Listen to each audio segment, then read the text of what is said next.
Okay, so P4, this is your second video. We will be discussing lesson 2. I hope you have all completed it. Please try to find a way to submit them to me so that I can mark. Okay, P4. So far, I have only seen Chuaria and Jun Chuan's work. Yeah, only the two of you. Okay, so the rest of you, please try to submit. And Junchuan, I've only seen lesson 1, so please try to submit lesson 2 as well. Juaria, I think your lesson 2 was the one that I lost. So if you can ask your sisters to please help you to resubmit lesson 2, I can mark that and give it back to you as well. Okay? But for now, let's look through your reading comprehension. Oh yeah, this is the one with the long reading passage, right? This is the history of chocolate. And it talks about a man named Milton Hershey. And all of you have heard of Hershey's chocolate, right? The picture that I gave to you, the Hershey's Kisses. A lot of, well, I don't think there's anybody who doesn't know Hershey's chocolate. I hope you all know what Hershey's chocolate is. But Hershey's chocolate is named after the founder, Milton Hershey. Okay, it's his name. And this story tells us about how he not only created this chocolate and built a factory, he also built an entire town or a city eventually, yeah, and it was named after him as well. So that brings us to question number, oh actually that was question number 3. Okay, let's look at question number 1 first. Okay, so based on your understanding of the passage, the word apprentice means what? What does the word apprentice mean? Let's go back to the passage. So this is again something like a context clue, right? You read the passage, you see what it says, and then you try to figure out the meaning of the word. Let's look at the word apprentice. It's found in paragraph number 3. So Mrs. Hershey thought that it would be a good idea for her son, Milton. So Mrs. Hershey is Milton Hershey's mom, okay? She thought that Milton should learn a business from someone who was a successful businessman. So when Milton finished 4th grade, which is where you all are now, she arranged for him to become a printer's apprentice. Look at the words here, printer's apprentice, where he would learn about print newspapers and books. Okay? And then later on, we see the word apprentice come up again in the following paragraph. However, Milton did not like this kind of work, and soon he was serving as an apprentice again under his father, who had gotten a new job at a candy factory where he helped to make candy. Okay, so we have 2 different jobs here. First, we have a printer, and then we have candy maker, right? Both times, the apprentice served under this person. So the first time when he was the printer's apprentice, he learned to print. And when he worked as his father's apprentice, as his father was a candy maker, he worked under as his father's apprentice, what do you think he was learning? Probably to make candy, right? So when you talk about an apprentice, let's go back to the question. An apprentice is someone who learns a trade from an expert. Okay, so the printer is an expert at printing. He goes to the printer and he learns from the printer. He is the printer's apprentice. Okay, if the candy maker is an expert candy maker and a young boy goes to follow him and learn from him, he becomes an apprentice. Now, this was a very common practice back in, I don't know when, it was a very long time ago, okay? Before college was a thing, before all children went to school, okay? There was a time when not everybody could afford to go to school.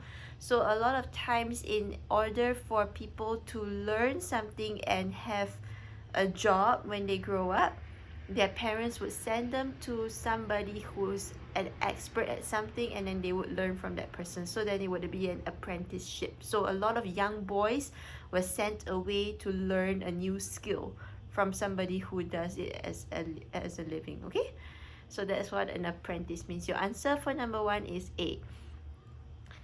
Okay, number 2, according to the first paragraph, chocolate can be found at the following places except.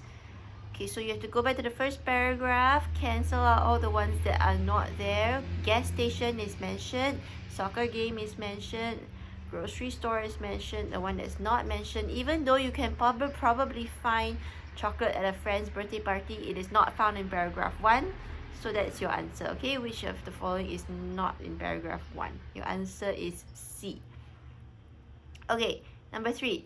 From the passage, we know that Hershey is... okay, so as I was talking about earlier, Hershey is, number 1, Milton Hershey's last name, right?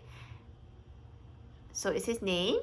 And then the chocolate that he made was also named after him. So Hershey's chocolate is a chocolate brand. And then he created the town where everybody lived, where his chocolate factory was, and they called that town Hershey, Pennsylvania. So all 3 of these things are Hershey, okay? So Hershey is Milton's last name, yes. It is the name of chocolate brand, yes. And it is a town in Pennsylvania, which is a state in the United States, okay? So your answer is D, all of the above. Alright, let's move on to number 4. Milton's first job was at a printing company. Is that true? He was an apprentice to a printer. The printer was printing. He learned all these things. So yes, his first job was at a printing company. Okay? And then number 5, according to the passage, Mrs. Hershey wanted her son to be what? So back to paragraph 3 again. Mrs. Hershey thought it would be a good idea for her son, Milton, to learn a business. This is where your answer is, okay? If you need to highlight, underline, do so. To learn a business from someone who was a successful businessman. So let's go back to the question.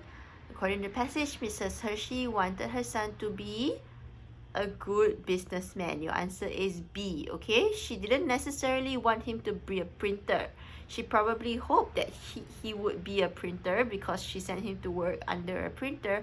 But it doesn't mean that she only wanted him to be a printer and nothing else, okay? He could still learn to be a good businessman from this printer, even though he didn't become a printer anyway.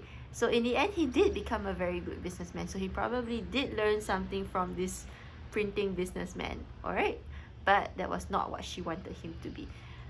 She did not say, the passage doesn't say anything about her wanting him to be a candy maker or a rich man. She just wanted him to be good at business, okay? Answer is B. Number 6, Milton sold his first company. What? You need to look through again. So go back to the passage. When did he sell his company? This would be found in paragraph number 1, 2, 3, 4, 5. Paragraph 5. Okay, at the end of paragraph 5, we see he got married and sold the caramel company for $1 million. Then he opened up a chocolate factory. Okay, so which one of these answers coincide with the information that you find there? Milton sold his first company for $100,000. No, that is 1 million. Okay, when you see 6 zeros, it's a million, yeah? He sold his company for $1 million, so not A is not the answer. After he got married, yes, right? When he was 29 years old. Okay, go back to the passage again. Was he 29 years old when he sold his company? Look at paragraph 5. When he was 29 years old, he moved back to Pennsylvania to start a caramel business. And in 4 years, his business became very successful. So when he sold the company 4 years or more than 4 years later, do you think he was still 29 years old? Not 29 years old anymore, okay? 29 years old is not your answer. 4 years after it opened, again, go back to the passage. It does not say that he sold the company immediately after it became successful, okay? It just said that it became successful after 4 years, and then it doesn't say how long after that the time went on, and then he got married and then he sold the company. So your answer for number 6 is B, after he got married. Okay, that's the only one that's clear. Okay, number 7. Why did Milton build a town? This is a very straightforward question. It is found in your passage. He wanted to allow the people who lived who worked at his factory to be able to live close by, okay, so that they don't have to travel so far in order to get to and from work. So he just built the houses there for them to live. Eventually the people who lived there needed stores and schools and everything else, so then they just built more and more buildings. It became a town.